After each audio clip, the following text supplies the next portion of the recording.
Hello जी, क्या हाल चाल है। आज हम करेंगे क्वाड्रेटिक इक्वेशन का सवाल। Even though this is not a quadratic equation, तो हम इसको कह सकते हैं कि अलजेब्रा का सवाल है। ठीक है, जैसा कि दिख रहा है 4 डिग्री की इक्वेशन है और ये अच्छा सवाल है। मीडियम लेवल का है, ना ज़्यादा टफ है ना ज़्यादा इजी है, बट मीडियम लेवल का है। और जेई मेन के लिए भी ये बहुत ज़्यादा इंपॉर्टेंट है। हालांकि ये मल्टी करेक्ट है बट फिर भी समझ रहे हो। और ये सवाल मैंने टेलीग्राम पर भी डाला था, टेलीग्राम वाली जनता जानती होगी। उन्होंने सॉल्व भी कर लिया होगा, जहाँ तक नहीं कर पाए तो अब कर देंगे।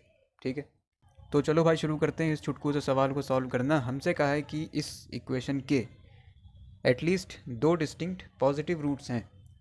फिर बस एक ही वैल्यू बतानी है, रेंज बतानी है मतलब। तो कैसे करा जाए? देखो, क्योंकि ये 4 डिग्री की इक्वेशन है तो हम इसको फैक्टराइज करने के बारे में सोच सकते हैं। और फैक्टराइज कैसे करा जाए ये भी एक बहुत बड़ा सरदर्द है, मैं मानता हूँ। देखो, बेस्ट प्रैक्टिस क्या है? बेस्ट प्रैक्टिस ये है कि तुम कुछ वैल्यूज़ रख के सेटिस्फाई करो, इसके रूट फाइंड करो।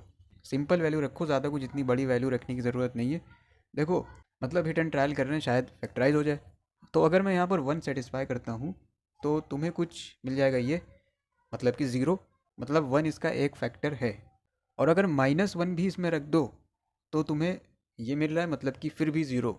तो इसके 2 फैक्टर तो हमें यही मिल गए, मतलब कि x की वैल्यू +1 -1 हो सकती है।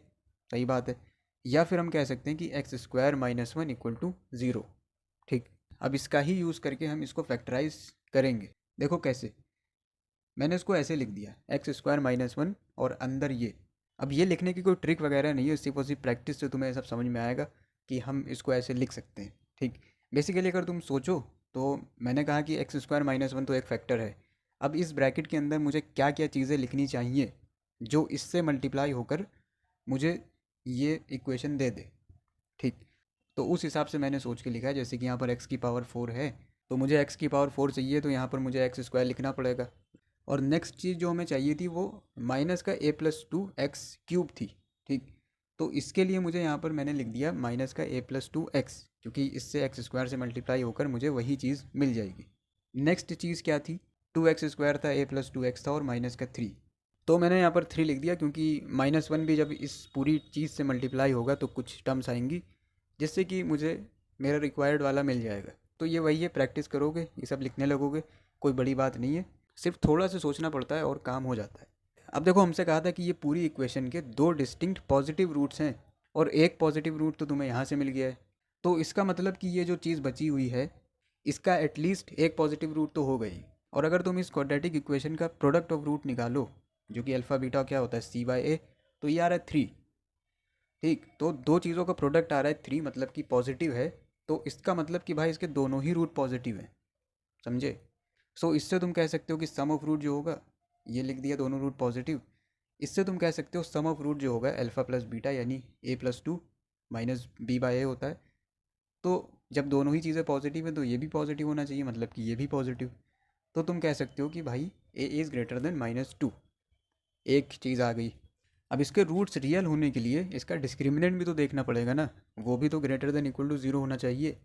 तो जब तुम डिस्क्रिमिनेंट भी >= 0 कर दोगे तो यहाँ से क्या आ जाएगा? यहाँ से आ जाएगा तुम्हारा कुछ ये, मतलब कि a+2 ये, और यहाँ से तुम कह सकते हो a+2 इज़ दिस। या फिर यहाँ से कह सकते हो कि a की वैल्यू >2√3 - 1। अब देखो, √3 क्या होता है? 1.732 समथिंग, और उससे तुम -1 कर रहे हो तो 0.7 समथिंग। तो जब 2 से मल्टीप्लाई करोगे उसको तो तुम्हें कुछ मिलेगा 1.4 समथिंग। यहाँ से समझ में आ रहा है कि a की वैल्यू जो है 1.4 से बड़ी है। अब देखो, ये कह रहे हैं और यहाँ पर a की वैल्यू -2 से बड़ी थी। तो जब तुम इंटरसेक्शन लोगे तो तुम्हें अल्टीमेटली मिल जाएगा कि a की वैल्यू 1.4 समथिंग से बड़ी। ठीक, तो बस यही हो गया। अब ऑप्शन चेक करते हो अगर तुम, तो एक ऑप्शन ये दिख रहा है 2 से लेके इन्फिनिटी, यही है। तो बी ऑप्शन सही है। और सी को भी अगर तुम देखो तो ये इसी का सबसेट लिखा हुआ है, 2 से 4, which is a subset of 2 से इन्फिनिटी। तो सी भी सही है। तो ये मल्टी करेक्ट वाला था, बी और सी इसके ऑप्शन सही है, जैसे कि हमने देखा। और यही था सवाल। आई होप आपको समझ में आया होगा और आपने इसको खुद से भी ट्राई करा होगा, और कुछ लोग ने कर लिया होगा, कुछ लोग को अब समझ में आ गया होगा। और कमेंट में बताना कि जेईई मेन स्पेसिफिक भी सवाल लाए जाएँ।